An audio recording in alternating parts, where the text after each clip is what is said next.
नमस्कार दोस्तों और आज का स्वागत है आपका आज की क्लास में। चौक इंडस्ट्रियल एकेडमी की तरफ से मैं आपका स्वागत करता हूँ। और कहीं ना कहीं आप जो ये चैनल देख रहे हैं, जो ये वीडियो देख रहे हैं, ये चौक इंडस्ट्रियल आपको प्रस्तुत की गई है। और अब जो कहीं ना कहीं आप देखेंगे चीज़ों को, या जो भी चीज़ें आपको दिखाई देंगी, वो सिर्फ चौक इंडस्ट्रियल एकेडमी की तरफ से आपको प्रेजेंट की। आज जो हम क्लास स्टार्ट करें दैट इज़ वोकेबलरी क्लास। काफ़ी सारे बच्चों के कमेंट्स और उनकी क्वेरीज के बाद हम लोग इस नतीजे पर पहुँचे हैं कि आपके लिए एक वोकेबलरी की क्लास लेंगे। एक्चुअली दिक्कत ये है कि जो स्टेट बोर्ड के पढ़े हुए बच्चे, यानी कि जो बच्चे कहीं न कहीं स्टेट बोर्ड से पढ़ते हैं, उनकी इंग्लिश या अंग्रेजी कहीं न कहीं कमज़ोर होती है। और जब आप ऑल इंडिया लेवल का कोई भी एग्ज़ाम देते हैं, कोई भी ऑल इंडिया लेवल का जब आप एग्ज़ाम दें, तो उसमें आप देखेंगे इंग्लिश एक मेजर पार्ट प्ले, और अंग्रेजी देखिए आप ग्रामर को रट सकते हैं, पढ़ सकते हैं। लेकिन आप कहीं न कहीं जब आप चीज़ों को देखेंगे, कि कहीं न कहीं जो चीज़ें हैं, जो आप देखते हैं, वो वोकैब पे बहुत डिपेंड करती है। आपको कोई चीज़ बताई गई है, आपको कोई चीज़ गई है, आपको कोई ऑर्डर दिया गया है, आपको कोई लेटर दिया गया है, या आपने कोई एप्लीकेशन लिखी है। उन सब में जब आप देखते हैं कोई अच्छे-अच्छे वर्ड्स को जब यूज़ करता है, तो उसका जो ओरिजिनल मीनिंग है या एक्चुअल मीनिंग है, वो हम समझ नहीं पाते। जब हम वो कहीं न कहीं समझ नहीं पाते या उसको कहीं न कहीं देख नहीं पाते, तो हमें लगता है कि किस तरीके से चीज़ों को हमें करना चाहिए। ऐसी ही दिक्कतों को देखते हुए जब मैंने जो चीज़ें फेस करी, या जो मेरे स्टूडेंट्स आज भी फेस करते हैं, जब मैंने उन्हें देखा, तो मैंने देखा वोकैब्युलरी वाले पार्ट में उनको बहुत समझ। तो इसीलिए हमने एक कोर्स डिज़ाइन किया वोकैब्युलरी का, जिसमें हम वोकैब्युलरी को जो याद करेंगे वो फन यानी कि विद फन, यानी कि उनको याद करना बोरिंग नहीं होगा। जब बोरिंग नहीं होगा तो उनको कहीं न कहीं मेमोराइज़ भी कर, और वो मेमोराइज़ तभी हो सकती है जब आप कहीं न कहीं उसे मज़े के साथ याद करें और उनके साथ कोई ट्रिक बना लें। या तो कोई निमोनिक्स आप बना लें, या कोई हाइपोथेटिकल ट्रिक्स आप बना लें। जब आप कोई हाइपोथेटिकल ट्रिक्स बना लेंगे, तो उसको याद करना थोड़ा-सा आसान हो जाता है। तो आप किसी भी एग्ज़ाम की तैयारी कर रहे हो जिसमें अंग्रेज़ी आती हो, वो कैब ये कॉमन होती है, ऐसा नहीं है किसी स्पेसिफ़िक एग्ज़ाम्स के लिए ही ये बनाई गई। बिल्कुल ऐसा नहीं है। इसे प्रेज़ेंट करूँगा मैं श्याम, और चौक इंडस्ट्रियल अकेडमी हमारा यूट्यूब चैनल भी है, और आपको नीचे स्क्रीन पर ये पट्टी चल रही है, आप इनकी डिटेल्स पे जाके हमें कॉन्टैक्ट कीजिए। चौक इंडस्ट्रियल अकेडमी की वेबसाइट भी उस पे दी हुई है, व्हाट्सएप नंबर भी आपके पास है, और यूट्यूब चैनल का लिंक भी है। और आप हमें कहीं न कहीं फेसबुक पे और टेलीग्राम पे भी जुड़ सकते हैं। जहाँ बेसिक बात ये है कि इस कोर्स का बेसिक मतलब ये है कि आप पढ़ाई करें, और पढ़ाई करने के लिए आपको कहीं न कहीं मैं बता दूँ कि वोकैब्युलरी अगर आप किसी भी एग्ज़ाम की तैयारी कर रहे हैं, जिसमें वोकैब या अंग्रेजी का पार्ट आता है या इंग्लिश का सब्जेक्ट है, तो वो उसमें आपको बहुत है। चलिए स्टार्ट करते हैं हम आज का सेशन। और आपकी क्लास बहुत छोटी क्लास रखेंगे स्टार्टिंग में, ताकि मैं चाहता हूँ आप एक कॉन्सेप्ट को समझें कि कैसे याद कर सकते हैं। ऐसा नहीं है कि आपको किसी टीचर की ही ज़रूरत है इन्हें याद करने की। इन्हें याद करने के लिए आपको किसी टीचर की ज़रूरत नहीं है। अगर आपके अंदर खुद ही निमोनिक्स बनाने की क्षमता है, और कहीं न कहीं आपके अंदर जो क्षमता है, वो निमोनिक्स खुद ही बनाने की है, तो आप इसको कहीं न कहीं ले सकते हैं।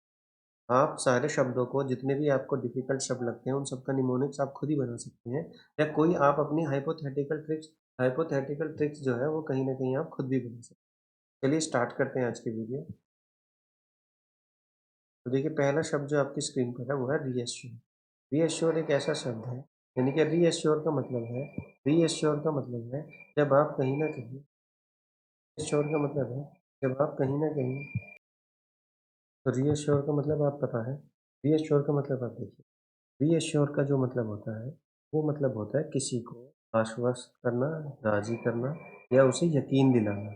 जब आप किसी को कहीं न कहीं किसी बात के लिए राज़ी करते हैं या यकीन दिलाते हैं, तो इसका मतलब होता है उसको यकीन दिलाना या उसको राज़ी करना।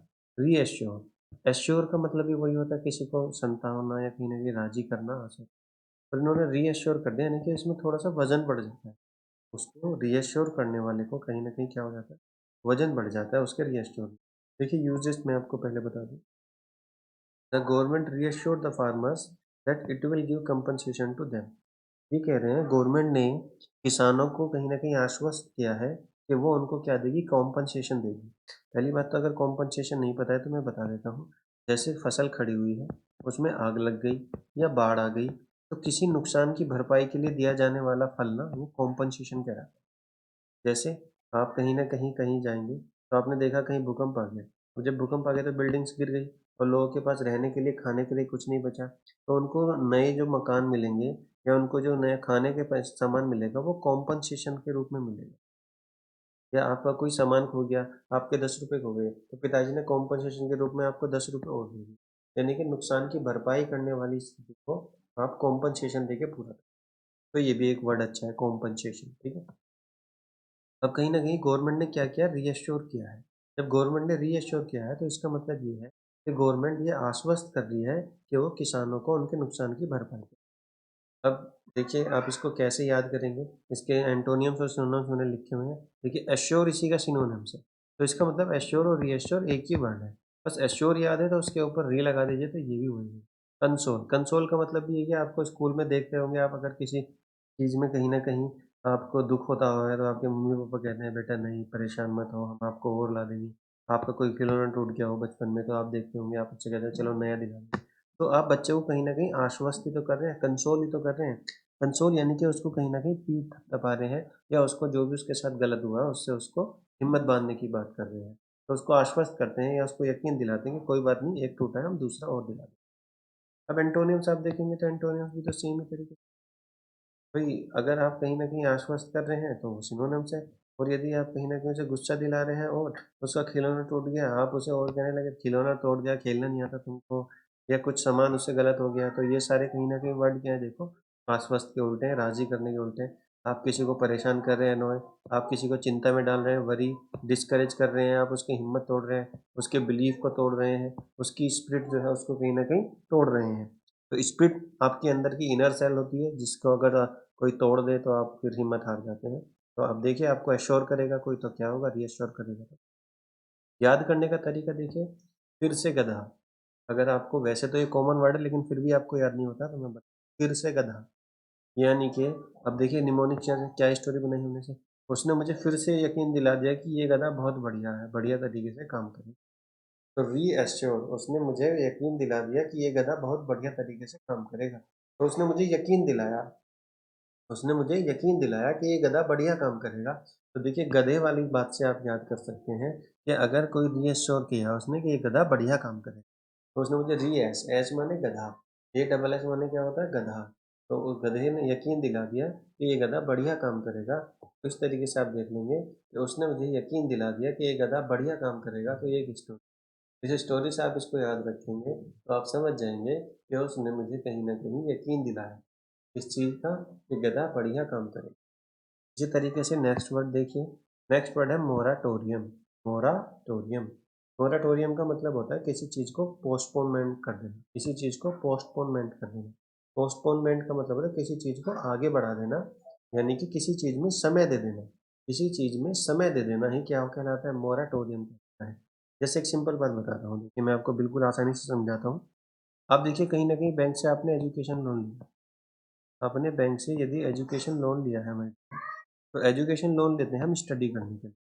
क्या करने के लिए, स्टडी करने के लिए। जब हम स्टडी करने के लिए लोन लेते हैं तो उसे एजुकेशन लोन लेते हैं। लेकिन जब एजुकेशन लोन स्टडी करने के लिए लिया है तो अभी तो आप कहीं ना कहीं 3 साल 4 साल की कोई ना कोई पढ़ाई करेंगे। भाई यदि आपने बीटेक के लिए लिया है तो 4 साल आप पढ़ाई करेंगे, उसके बाद आपकी जॉब लगेगी तब आप लोन दे पाएंगे। एमबीए के लिए लिया है या किसी आईआईएम से कोई आईआईटी करने के लिए आपने लोन लिया है, तो जब लोन मिलता है तो पढ़ाई के लिए मिलता है। लेकिन पढ़ाई करना आप शुरू कर देते हो तो आपकी इनकम स्टार्ट नहीं होती है। ऐसा है ही नहीं कि आपने पढ़ाई, एजुकेशन लोन लिया, पढ़ाई स्टार्ट करी, आपकी इनकम चालू हो गई, ऐसे नहीं होता है।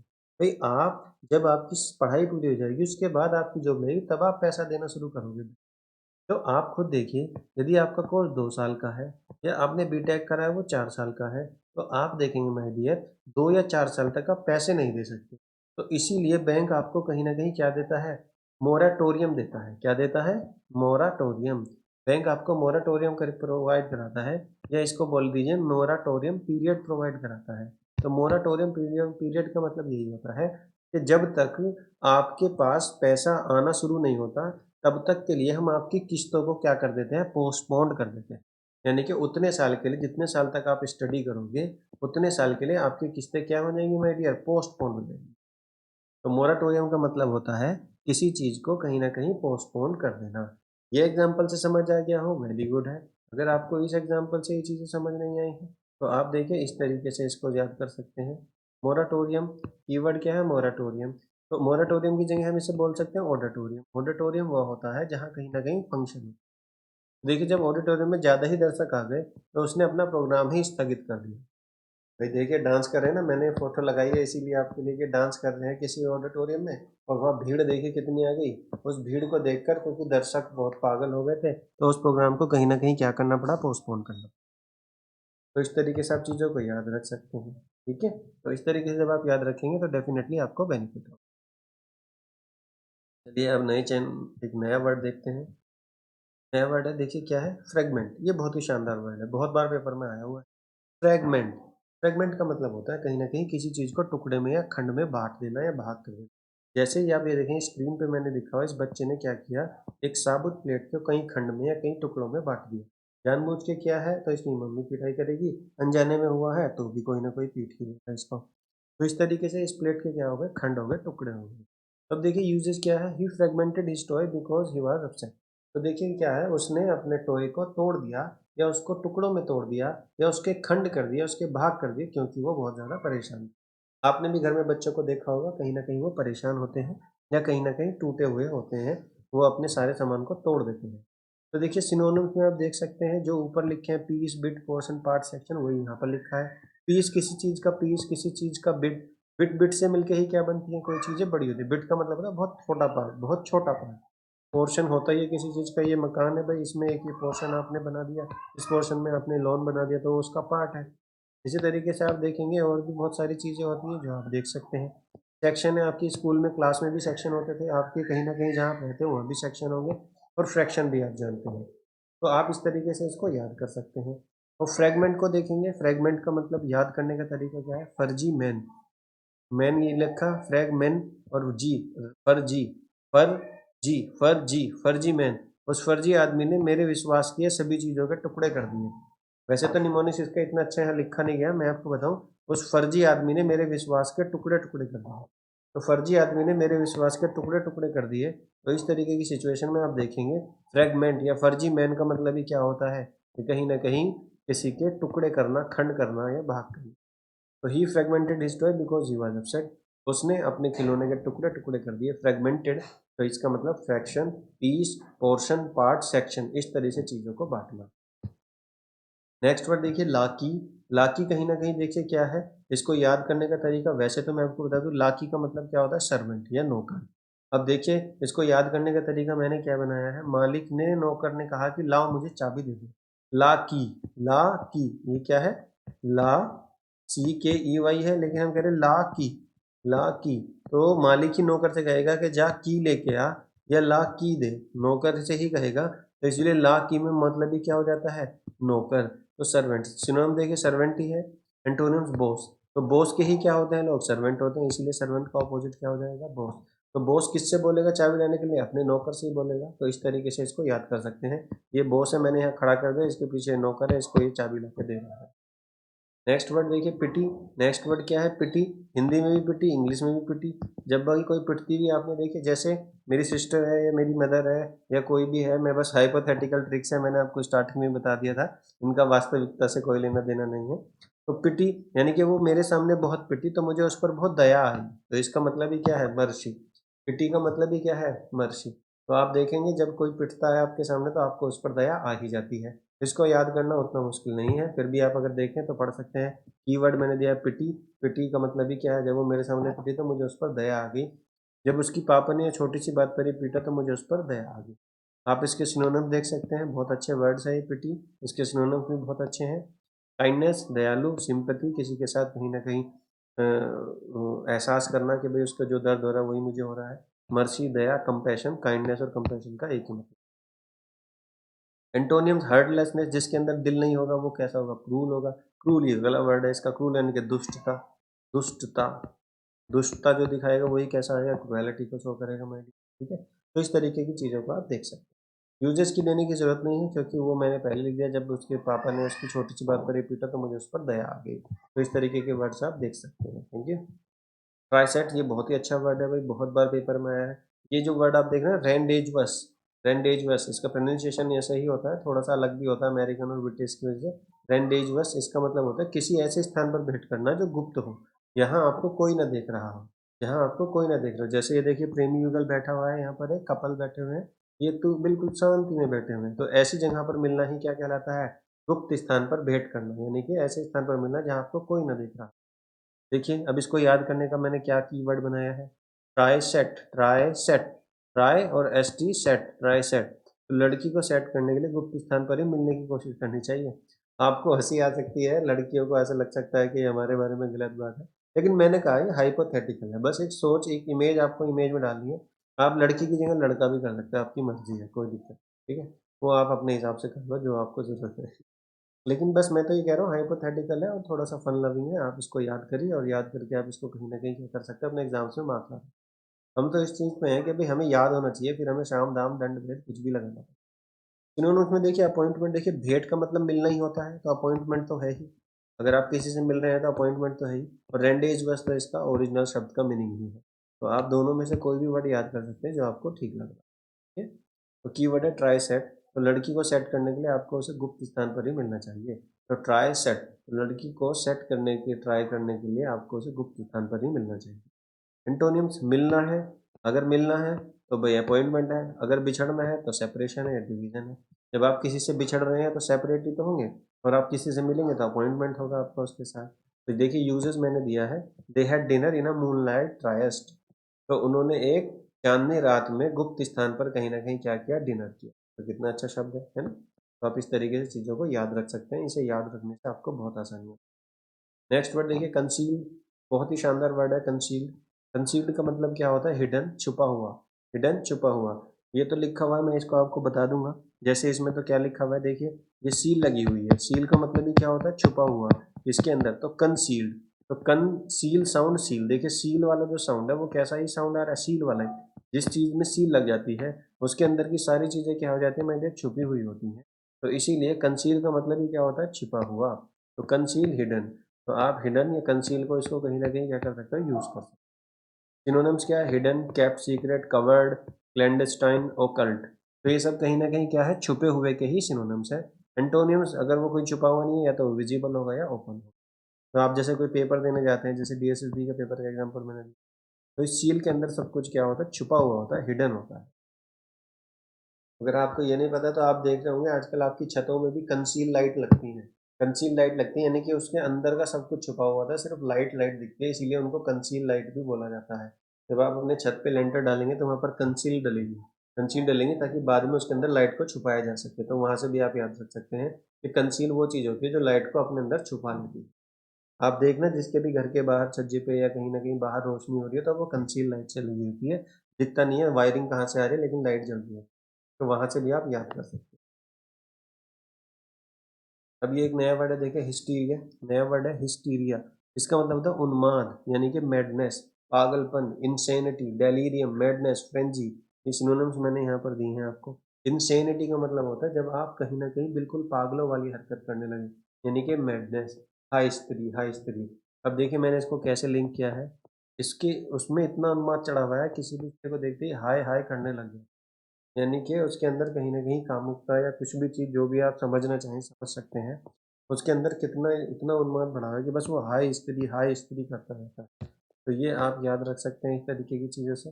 ये सब कुछ बिल्कुल इस तरीके से है कि आपको एक हाइपोथेटिकल है, मैं अपनी सोच आपको नहीं बता रहा हूँ, लेकिन आप कैसे याद रख सकते हैं, कैसे उसको अपने दिमाग में बैठा सकते हैं, बस वही एक तरीका है।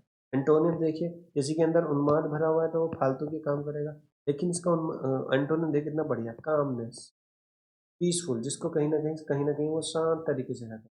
सेरेनिटी, सेरेनिटी मतलब बिल्कुल शांत एकदम, बिल्कुल शांत तरीके से रहने वाला व्यक्ति, उसे बोलते हैं सेरेनिटी, कामनेस। तो जो हिस्टीरिया है वो ऐसा व्यक्ति है जो हमेशा दिमाग से पैदल रहता है, किसी न किसी के पीछे, लड़कियों के पीछे पागल रहता है या किसी और चीज़ के लिए पागल रहता है, उसको कोई अकल नहीं होती। तो इस तरीके के जो शब्द होते हैं वो आपके पेपर में आते हैं। हिस्टीरिया ऐसा वर्ड है, बढ़िया वर्ड है। मैडनेस इसका मतलब होता है, तो कोई किसी चीज़ के लिए पागल है, कोई किसी चीज़ के लिए पागल है। मुझे यहाँ लिंक बना तो मैंने ये लिंक यहाँ पे आपको दे दिया है, हाई स्त्री। बस वो यही करता रहता है, तो इस तरीके से आप इस वर्ड को यूज कर सकते हैं। ये देखिए दोनों पागल मूर्ख बैठे हुए हैं इस स्त्री के चक्कर में। नेक्स्ट वर्ड देखिए जिल्ट, जिल्ट बहुत बार पेपर में आया है, जिल्ट। इसका मतलब होता है किसी चीज़ की कहीं ना कहीं छोड़ देना, किसी चीज़ की कहीं ना कहीं इच्छा है और उसे छोड़ देना। Reject and a relationship promptly, यानी कि किसी भी चीज़ को एकदम से छोड़ देना। जिला था, वो बहुत बुरा जिला था इसलिए हमने उसको छोड़ दिया, ये है जिल्ट। था, मैंने इसको याद किया, जिल था, जिला था। तो आप किसी जिले में रहते थे और वो बहुत बुरा जिला था, इसलिए हमने उसको छोड़ दिया। तो जिल्ट यानी कि जिला था, हमने उसको छोड़ दिया। फोरसेक बाय बाय कर दिया, डेजर्ट कर दिया, यानी कि डेजर्ट का मतलब है किसी चीज को छोड़ देना, रिजेक्ट कर देना, लीव दे देना, डिस्कार्ड कर देना। तो ये सब चीजें किस चीज को मनाती हैं भाई? जिल्ट यानी कि किसी चीज को छोड़ देना, रिजेक्ट कर देना। एंटोनिम्स होता है इसका लव, कीप, कॉन्टिन्यू। तो जब किसी चीज को आप कंटिन्यू करेंगे तो इसका मतलब आप उसे छोड़ नहीं रहे, जैसे कि आप अपनी तैयारी को छोड़ नहीं रहे। ठीक है। और जो बेकार लोग हैं वो जिल्ट कर देते हैं, अपनी स्टडी को क्या कर देते हैं? छोड़ देते हैं। तो किसी चीज़ से प्यार करते हो उसे नहीं छोड़ सकते हो। किसी चीज़ को कीप का मतलब ही रखना है, तो इस तरीके से चीज़ों का आप याद रख सकते हैं। He was jilted at the altar by his bride to B.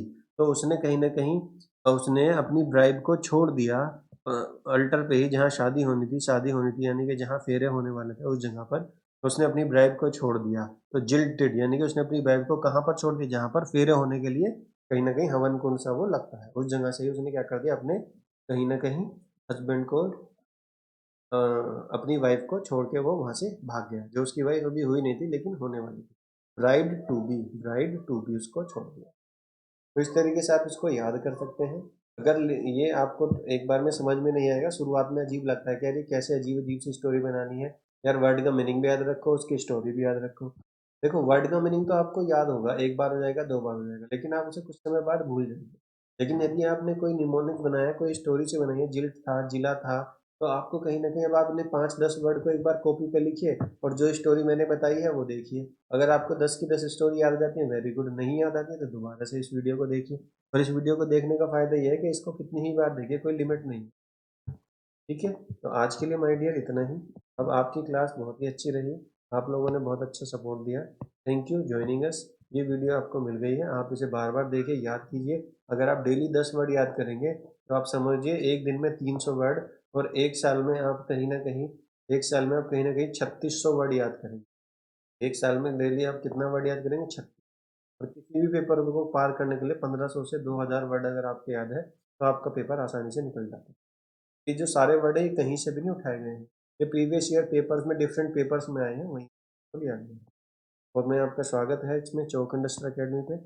आप इन सारे चैनल्स पे हमें फॉलो कर सकते हैं, आपको कोई जानकारी चाहिए वो जानकारी, कहीं ना कहीं आप किसी भी तरीके की स्थिति में कहीं ना कहीं आप कॉन्टेक्ट कर। ये था आज का चैनल, आज की वीडियो। तो आज की वीडियो में इतना ही माय डियर, मिलते हैं आपको कल नेक्स्ट क्लास में, और नेक्स्ट क्लास में हम कहीं ना कहीं नए नेक्स्ट वर्डों को हम। आज के लिए इतना ही my dear, thank you so much.